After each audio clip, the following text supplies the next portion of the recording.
भगवत गीता के नाम कुछ पल हर सुबह शाम चैनल में यह नाम आवाज एक बार फिर आप सबों का स्वागत और अभिनंदन करती है। साथियों, आज आप सबों के बीच प्रस्तुत है भगवत गीता छठे अध्याय का 13वां तथा 14वां श्लोक। समम काय शिरो ग्रीवम धारयन् अचलम स्थिरः संप्रेक्ष्य नासिकाग्रं स्वं दिशश्च अनवलोकयन् प्रशान्तात्मा विगतभिः ब्रह्मचारि व्रते स्थितः मनः संयम्य मच्चित्तो युक्त आसीत् मत्परः। इन श्लोकों के सरल शाब्दिक अर्थ इस प्रकार हैं। ध्यान करने की विधि इस प्रकार है। काया, सिर एवं गले को समान तथा अचल धारण करके और स्थिर होकर अपनी नासिका के अग्र भाग पर दृष्टि जमाकर अन्य दिशाओं को न देखता हुआ और ब्रह्मचारी के व्रत में स्थित भय रहित तथा भली भांति शांत अंतःकरण वाला सावधान योगी मन को रोककर मुझ में चित्त लगाए रखे और मेरे परायण होकर स्थित होवे।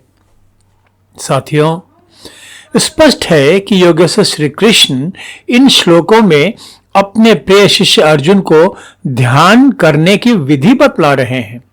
श्री कृष्ण समझाते हैं कि ध्यान साधना करने के लिए सबसे पहले साधक को अपने शरीर को एक विशेष अवस्था में रखने का अभ्यास करना होता है, ताकि शरीर तनाव रहित स्थिति में रहे और शारीरिक गतिविधियों के कारण मन की एकाग्रता प्रक्रिया में कोई बाधा उत्पन्न न हो। शरीर की इस विशेष अवस्था में साधक की काया अर्थात मेरुदंड वाला भाग, गर्दन तथा सिर सीधी रेखा में रहते हैं। यहां ध्यान दें कि केवल मनुष्य ही एक ऐसा प्राणी है जिसकी रीढ़ की हड्डी ऊर्ध्वाधर रेखा में होती है। अन्य सभी जीवधारियों के शरीरों में रीढ़ की हड्डी क्षैतिज रेखा या आड़ी स्थिति में रहती है। केवल मनुष्य ही में भोग तथा योग दोनों की क्षमता होती है। अन्य सभी जीवधारी तो केवल भोग योनि वाले होते हैं, उनमें योग साधना की क्षमता नहीं होती है। इसी कारण से संत तुलसीदास ने कहा, बड़े भाग मानुष तन पावा, सुर दुर्लभ सब ग्रंथ ही गावा। देवताओं के लिए भी मानव तन दुर्लभ है, वे भी तो मानव तन के लिए तरसते हैं। शरीर को इस विशेष स्थिति में स्थापित करने के अभ्यास के बाद ध्यान योग साधक को अपने शरीर को इस विशेष अवस्था में अचल तथा स्थिर रखने का अभ्यास करना होता है। इसके बाद का चरण है दोनों आंखों की दृष्टि को नासिका के अग्र भाग पर स्थिर बनाए रखना, ताकि दृष्टि किसी अन्य दिशा की ओर न जाए, जिसके कारण स्वाभाविक रूप से चंचल मन को एकाग्र करने की प्रक्रिया में बाधा उत्पन्न न हो।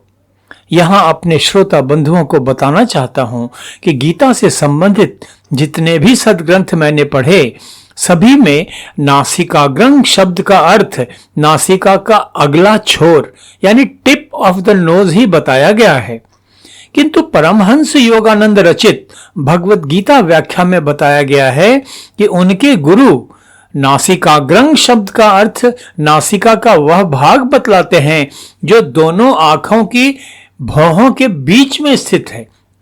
उनका मत यह है कि यही वह स्थान है जो नासिका का अग्र अर्थात वास्तविक अगला भाग है।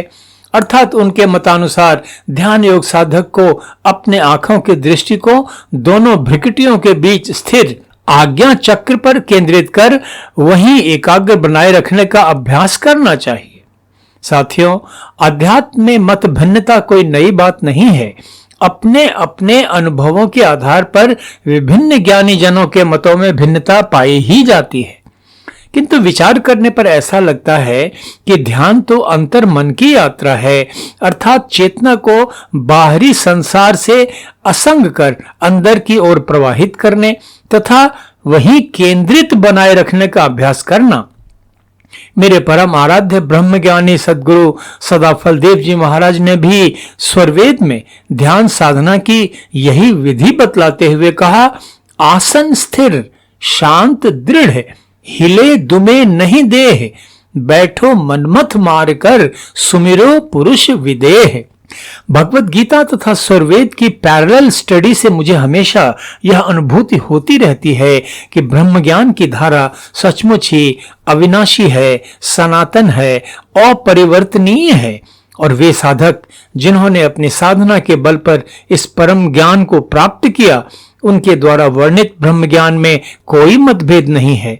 परम सत्य ब्रह्म ज्ञान की अभिव्यक्ति विभिन्न प्रकार से विभिन्न रूपों में की जा सकती है, किंतु यह परम सत्य तो अपरिवर्तनीय ही रहता है। तो इस प्रकार आज प्रस्तुत पहले श्लोक में ध्यान योग साधक को समझाया गया है कि शरीर को एक विशेष अवस्था में स्थापित कर उसे अचल तथा दृढ़ स्थिति में बनाए रखना होता है और दोनों आंखों की दृष्टि को नासिका अर्थात नाक के अगले छोर पर एकाग्र कर किसी अन्य दिशा में नहीं देखना होता है, ताकि चेतना एकाग्र बनी रहे और उसमें कोई बाधा उत्पन्न न हो। साथियों, आइए अब अगले श्लोक के अर्थ पर विचार करते हैं। इसमें सबसे अधिक महत्वपूर्ण तथा विचारणीय शब्द है ब्रह्मचारी व्रते स्थितः। ब्रह्मचारी शब्द की भी अनेक प्रकार से व्याख्या की गई है, किंतु मुझे जो व्याख्या सबसे अच्छी लगी उसके अनुसार इस शब्द में निहित गंभीर अर्थ यह है कि वह साधक जिसका व्रत अर्थात कार्य क्षेत्र अथवा भक्ति का कार्य है ब्रह्म, ब्रह्म यानी अनादि शब्द ओम अर्थात शब्द ब्रह्म, इस ब्रह्म पर चेतना को सतत एकाग्र बनाए रखने का अभ्यास करना, जिसके लिए यह संस्कृत शब्द चर का प्रयोग किया गया है। तो इस प्रकार विचार करने पर ब्रह्मचारी पद का अर्थ होता है ब्रह्म में ही सतत विचरण करते रहने वाला। तो स्पष्ट है कि ब्रह्म में सतत विचरण करने वाला कोई साधारण जगजीव तो हो नहीं सकता। दृढ़ संकल्प वाले ध्यान योग साधक ही इस अवस्था को प्राप्त कर सकते हैं। इसके बाद योगेश्वर श्री कृष्ण समझाते हुए कहते हैं मनः संयम्य अर्थात मन को संयमित करके। अब मन को संयमित करने का क्या तात्पर्य है? मन तो स्वभाव से ही अति चंचल है, कभी एक विचार पर स्थिर नहीं रहता। तो मन को संयमित करने का तात्पर्य है मन की प्रकृति जन्य स्वाभाविक चंचलता को दृढ़ संकल्प पूर्वक संयमित करने का अभ्यास, ताकि मन किसी एक विचार बिंदु पर ही केंद्रित रहे, विभिन्न विचारों में भटकता न रहे। और इसके बाद श्री कृष्ण कहते हैं प्रशांत आत्मा मत चित्तः तथा मत परः अर्थात शांत अंतःकरण वाला साधक जिसकी चेतना श्री कृष्ण जो ब्रह्मावतार हैं में ही एकाग्रता पूर्वक केंद्रित रहे और जो श्री कृष्ण स्वरूप ब्रह्म में ही सतत परायण रहे।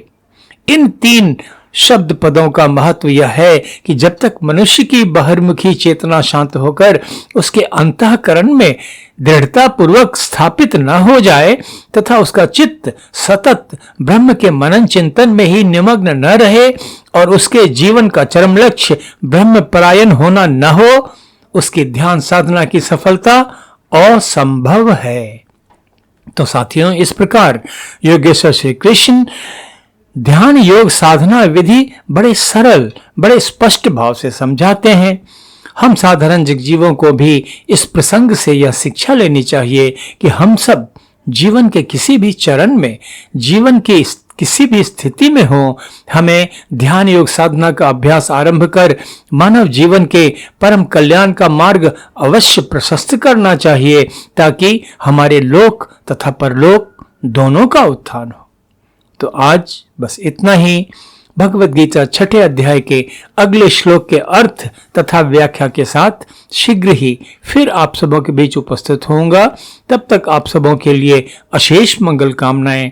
धन्यवाद। नमस्कार।